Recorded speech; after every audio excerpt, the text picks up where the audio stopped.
The letter arrived on a Tuesday morning, delivered by a rider who wouldn't meet Jake Morrison's eyes. Inside the envelope, written in his father's harsh scrawl, were the details of his arranged marriage to Catherine Whitmore, daughter of a neighboring rancher. What the letter didn't mention, what Jake only learned when he arrived at the Whitmore ranch 3 days later, was that Catherine had been paralyzed from the waist down in a riding accident 2 years prior. The cruel laughter of his father and old man Whitmore echoed across the ranch yard as Jake stood frozen beside the wagon that had brought him there. "Thought we'd give you a bride who can't run away," his father wheezed between chuckles. "Should suit a man like you just fine."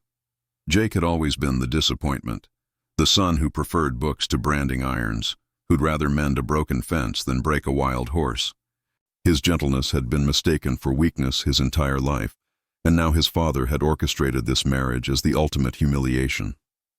The Whitmores, desperate to marry off a daughter they saw as damaged goods, had agreed readily to the arrangement. Catherine sat in her wheelchair on the porch, her back straight despite everything, her dark hair braided simply behind her head. When Jake met her eyes, he saw not the broken spirit her family expected, but a fire that burned despite their attempts to extinguish it. She was beautiful in a way that had nothing to do with her legs, though Jake could see she didn't believe that about herself anymore. "I understand if you want to leave," she said quietly, when the older men had gone inside to celebrate their clever arrangement. "No one would blame you." Jake studied her face, seeing the pride that kept her chin high and the pain that shadowed her green eyes. "Do you want me to leave?" The question seemed to surprise her. "What I want hasn't mattered to anyone in 2 years. It matters to me," Jake said simply, and meant it.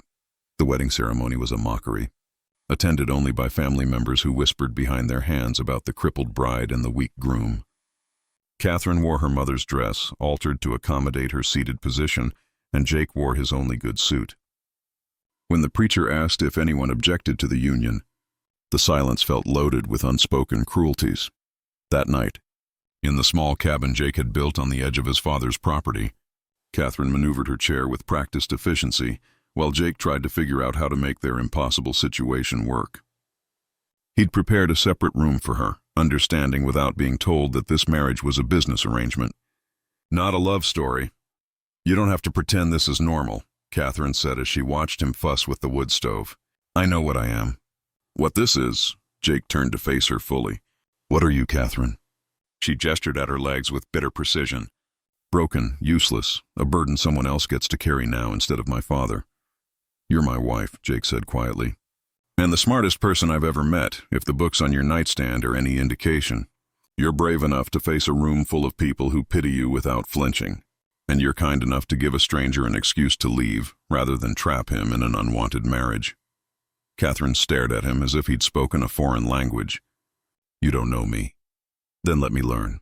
Over the following weeks, Jake discovered that Catherine had been an accomplished rider before her accident, that she could calculate figures faster than any man he knew, and that she had a laugh like silver bells when something genuinely amused her. She learned that Jake had taught himself to read, that he built furniture in his spare time, and that he had a gentleness with injured animals that bordered on miraculous. The physical challenges of their living situation became opportunities for innovation. When Catherine struggled to reach items on high shelves, Jake modified their cabin with lower cabinets and adjustable surfaces. When she mentioned missing the view from horseback, he spent 3 weeks building a platform that would lift her wheelchair to the height of a mounted rider, allowing her to see over fences and across the vast Wyoming landscape she'd once roamed freely. It was that platform that caught the attention of other families dealing with similar challenges. Word spread about the cowboy who'd found ways to give his paralyzed wife independence, rather than treating her like an invalid.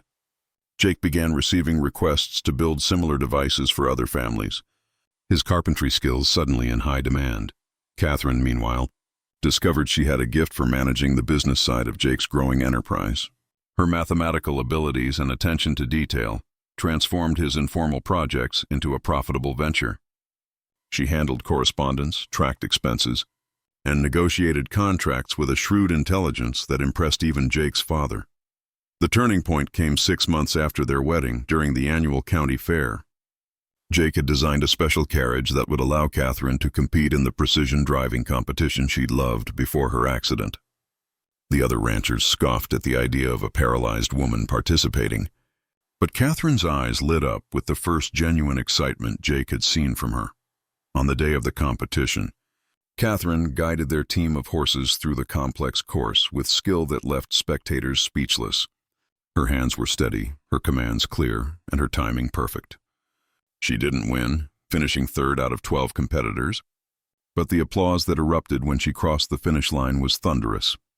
Jake watched from the sidelines as Catherine accepted her ribbon, her face glowing with pride and joy. For the first time since her accident, she looked like someone who believed in her own worth again. That night in their cabin, Catherine wheeled her chair close to where Jake sat reading by the fire. "Thank you," she said simply.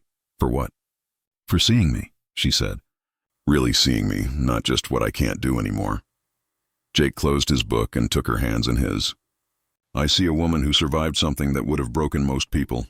I see someone who turned a cruel joke into a real partnership. I see the person I choose to love, not because I have to, but because I want to." Catherine's eyes filled with tears, but they weren't tears of sorrow. "I love you too," she whispered. "I didn't think I was capable of it anymore, but you taught me I was wrong about a lot of things." Their first kiss was tender, full of promise and possibility. It marked not just the beginning of their romantic love, but Catherine's complete transformation from a woman who saw herself as broken to one who understood her own strength. Years later, Jake's adaptive devices would help hundreds of people with disabilities reclaim independence and dignity. Catherine's business acumen would turn their small operation into a thriving company that employed dozens of workers. Together, they would raise 3 children who grew up understanding that strength came in many forms, and that love had nothing to do with perfection. But on that night, by the firelight in their small cabin, they were simply 2 people who had found something beautiful in the midst of cruelty, who had chosen to build something meaningful from the wreckage of other people's expectations. They had proven that the greatest victories weren't won by those who never fell, but by those who learned to rise higher than anyone thought possible.